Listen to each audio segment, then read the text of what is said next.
Actually ঘটনা কী হয়েছে তো আমিও ঠিক বলতে পারবো না। এখানে ফল বাজার যেখানে আছে তেলেমুরা ফল বাজার, এখানে হঠাৎ করে আগুন লেগে গেছে। আমি তখন টহলদারিতে ছিলাম তিশা বিলের দিকে, খবর পেয়ে দৌড়িয়ে আসলাম। ফায়ার সার্ভিস আসলো, তৎক্ষণাৎ আমরা চেষ্টা করেছি আগুন নিবারণের জন্য এবং ফায়ার সার্ভিসের প্রয়াসে এবং এখানে যে এলাকাবাসী আছে তেলেমুরার, ওনাদের প্রয়াসে আগুন নেবানোর আমরা মানে আগুন নিভিয়ে ফেলেছি, আমরা কন্ট্রোলে এনে নিয়ে এসেছি। কিন্তু আগুন কোত্থেকে লেগেছে সেটা তদন্তের বিষয় আছে, সেটা আমরা দেখব। আমরা চেষ্টা করব যে এটা শান্তি সম্প্রীতি যাতে বজায় রাখে এবং এই আগুনটা লাগা নিয়ে যেন কেউ মানে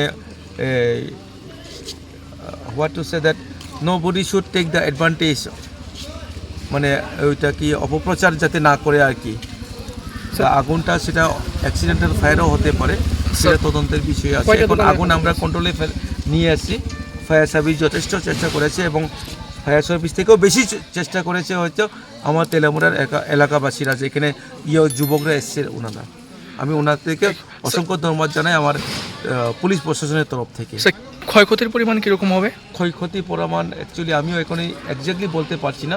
আনুমানিক? হ্যাঁ, আনুমানিক তো কয়টা দোকান তো হয়ে যাবে 10-12টা দোকান, এবং এখানে সব দেখেছি ফল ফকরা নিয়ে সবাই থাকে, কী বলে ফলের দোকান থাকে সেখানে, এবং স্টক আমি দেখেছিলাম ভালো এবং ক্ষয়ক্ষতি পরিমাণ ভালোই হবে।